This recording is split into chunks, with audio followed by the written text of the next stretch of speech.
Hi, my name is Jake Smeester, and I am the Content and Media Specialist for Amazon Sumerian.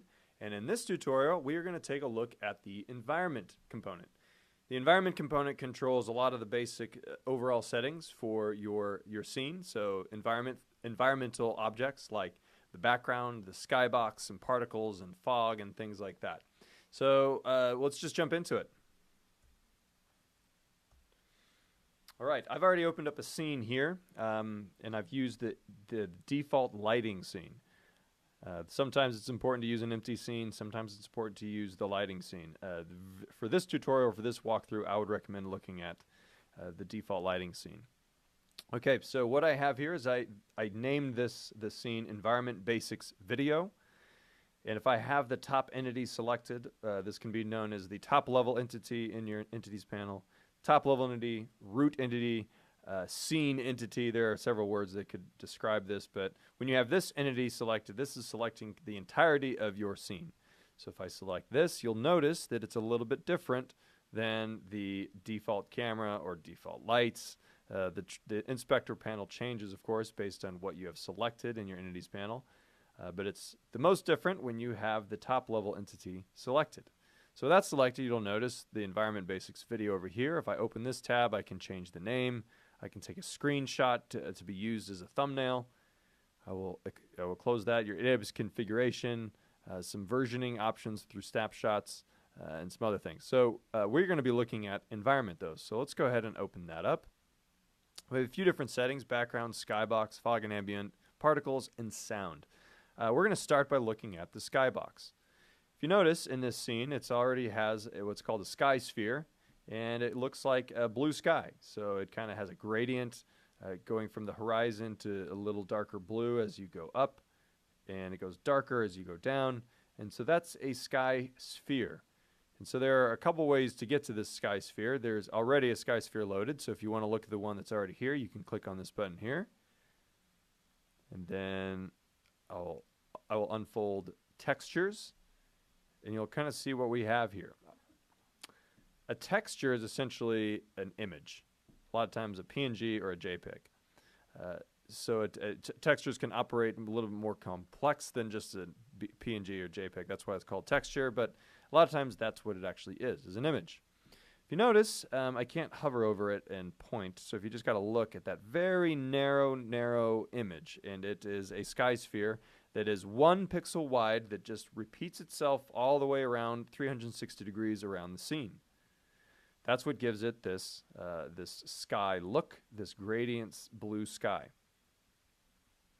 I can change this if I want to a sky box.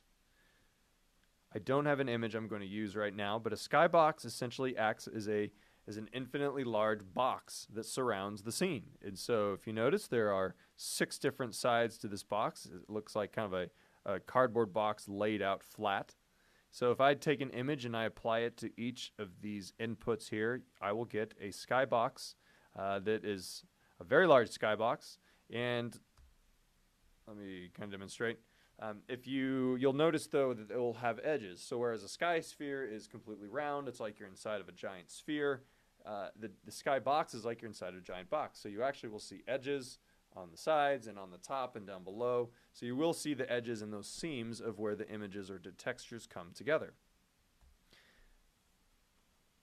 You can use the same image to have it repeat. Of course, you can use different images all over the place. So you can have different images below as there is above and to the sides, and so that will have its use. Probably the more common thing to use is a sky sphere, because if you're using some sort of outdoor or real world environment, a lot of times it's going to seem something like a sky or a room of some kind. And so a room would actually be a little bit different. You'd probably just build a room, so you wouldn't make that for the sky. But so something that's for the sky, it's going to be sky sphere, something spherical. Okay, so let's see, what do we want to do here? Let's go return to the sphere, all right? Now, there's a reason I want to do this, is that I want to show you what happens when you actually remove it. If you remove it, it essentially takes it away, and you return to this bland gray that is an empty scene. So if I scroll on my inspector panel, I'll scroll back up and return to my Environment Basics video settings in the inspector panel. And this is where, if I look to the very top one, background. So this gray is the default color we have selected for scenes, for empty scenes, but you can change this background color to whatever you want. The only thing that really remains is the grid. So you can have a light gray, dark, you can have it almost black, so you can change the background to whatever you want. The reason you couldn't see this when the sky sphere was attached is because the sky sphere was in front of this. And so the background is essentially everything in the back. And so if you have a sky sphere or a sky box, that will prohibit you from seeing the background. Let's change this to some sort of cool hot pink. Very retro. All right. So that is our background. You can change the opacity of this, but if you do that, then you just kind of start seeing the transparency boxes, the transparency grid. Okay, so skybox, we covered that. Is there anything else to see? If you want to edit a skybox, you can click on the drop input here. You can also you can edit it by clicking this button here. Both of them will take you to a new to the same location. If you want to drop a skybox on here, you can drop it here. If you have one in your scene already, you can drag it from the assets panel. So this sky sphere was already dragged over here. So that's what we're seeing. Okay. Actually, I want to take this back to a gray for some other reasons. Okay, so we want to look at fog and ambient. But to see some of these effects of fog and ambient, we got to have some things in our scene. So let's add a couple things. Let's add a box, and let's make it red. Let's click on transform and increase the size of it. Let's move it over here. Let's also add a cone. Let's make this negative 90 degrees, and then increase that cone by maybe that much, 10.6. Let's make it a blue of some kind, or purple. And let's grab a torus, also known as a donut.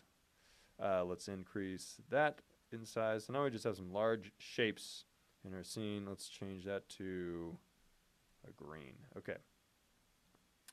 Lastly, actually, I want to add in a disk. If you've done our camera and light tutorial, you'll know we used a disk.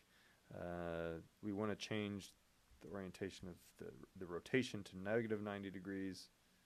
And let's increase the scale in all directions, the uniform scale, by 1,000. And then I'm going to change the color to, let's do something like,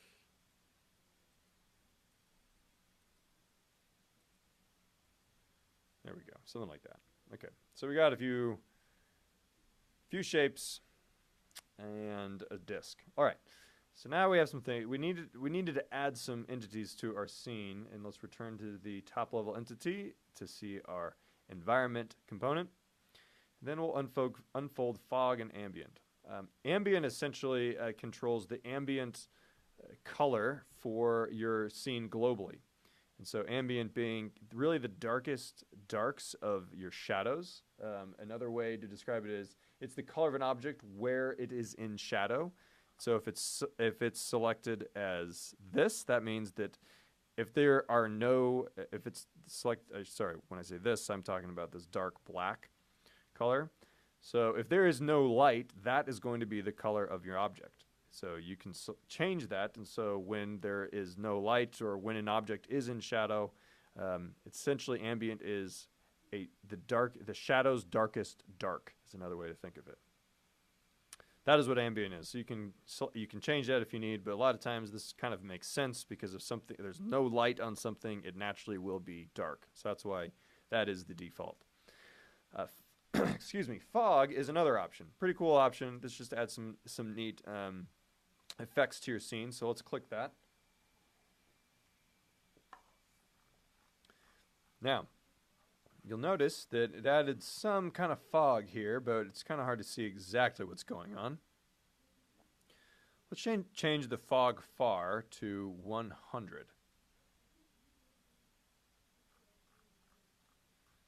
What these two settings mean is how close the fog is to you, to where you start seeing it. So you start seeing it pretty much right in front of the camera.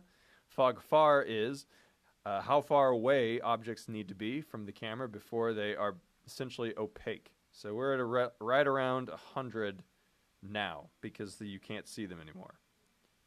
So as we get in closer, and it's gradient a little bit, so it's not like all of a sudden you hit a threshold and you can't see anything. It gradually becomes, just as with fog is, the farther away the foggier, to use a pun, things become. So that's what fog is. So you can mess with that and experiment with that. And then particles, the only option we have here right now is snow. You can click on that. Let's see what happens by pressing play. Snow starts falling. You can increase the velocity of it. It's kind of hard to see it because it's in... I need to zoom in a little bit. Let's take off the fog.